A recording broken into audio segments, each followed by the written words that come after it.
adding and subtracting polynomials is no different than combining like terms. So if we have, different polynomials in parentheses that would maybe be added or subtracted from one another, this is something you guys are already familiar with if you know how to combine like terms. So let's go ahead and get to this here.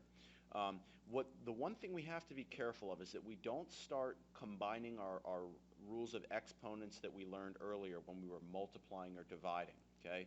When we're adding and subtracting these things, we're not going to add the exponents or multiply the exponents or anything crazy like that. We're just going to combine the numbers out front. So let's go ahead and do that. So when I'm adding and subtracting, again, combine like terms should be your thought. We'll start off here. Since there's no minus sign or anything or number to be distributed, these parentheses really are kind of meaningless. They don't even have to be here. Let's just go ahead and start combining right away. So here I've got a negative 5x, a 4x, and a 2x. So I'm going to take these three and combine them. So negative 5x at 4x is negative 1x, plus 2x gives us x. And then if we combine the 2x to the 7th minus the 7x to the 7th, we're going to get a minus 5x to the 7th. And we'll stop there. Sometimes you may want these in descending order, so if that was the case, you could also write it this way, and that would be the same thing. So, if this were a multiple choice test, you would probably see it written that way. Just be aware of that. Okay, next up, we've got another one here. We've got 7y minus 3xy plus 4x. This time, though, we have a minus sign, and then we've got this trinomial in here that we're going to have to subtract. So when we do this, the key difference here is I cannot just combine these right away. I'm going to have to distribute the minus sign into all of these first. And remember that a minus sign out front is just like multiplying a negative 1 into each of these things. Okay, so I'm just going to have to distribute negative 1. So I'll bring down this polynomial. This won't change. There's nothing in front of these parentheses. However, for this one, when I multiply by negative 1 into a quantity, all it does is change the sign of every number in here. So this 9x was positive, it's now going to be minus. This 2xy was positive, it's now going to be minus. And now this 8 was negative, it's now going to become positive. So it's going to be a plus 8. So now we're ready to combine just like the previous example. So let's look at we got the y's here first. We'll check these out. So I don't see any other y's. I'm going to bring that 7y down. We'll kind of cross these off as we go. Next up, I see a negative 3xy and a negative 2xy.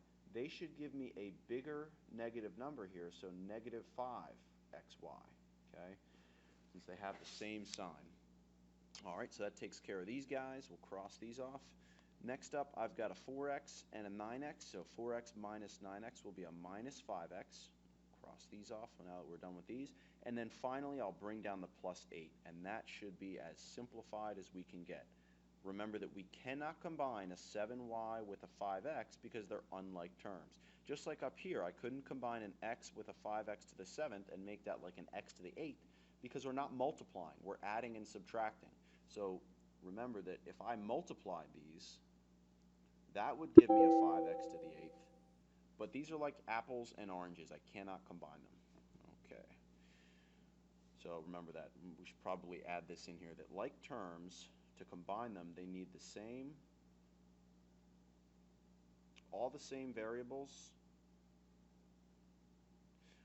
all raised to the same power.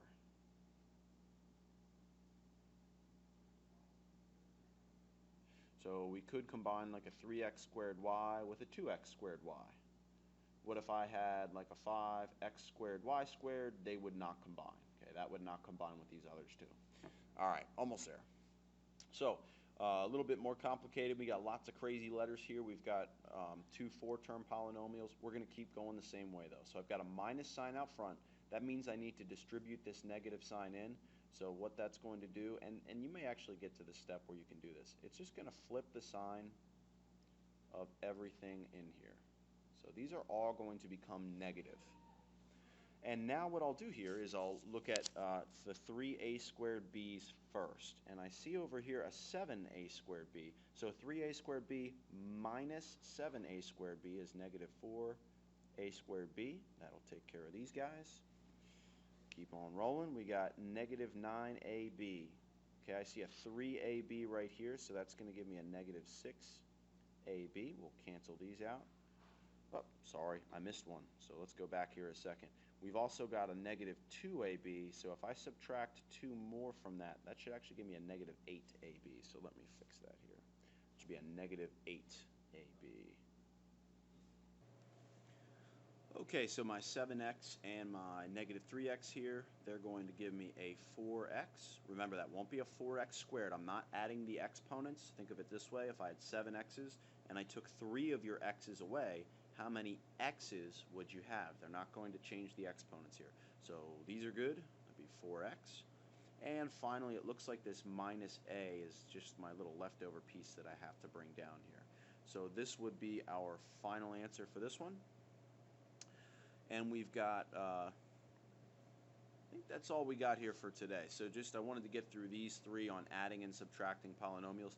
The next video will be on distributing, where we will be combining some of the multiplying things that we have up here, where we're adding exponents, but then we'll be combining like terms after that. So the key thing to remember here is that combining like terms, so if I had 3x squared plus 3x squared, that's 6x squared. We just combine the numbers out front. If you have 3x squareds and I give you 3 more, you've got a total of 6 of them. But when we're multiplying, that is when we're going to have 9x to the 4th. That's when the exponents will get added and changed. I know it's confusing, there's a lot of rules, but we're going to expand a little bit more on this on the next video, where we'll be distributing variables into parentheses.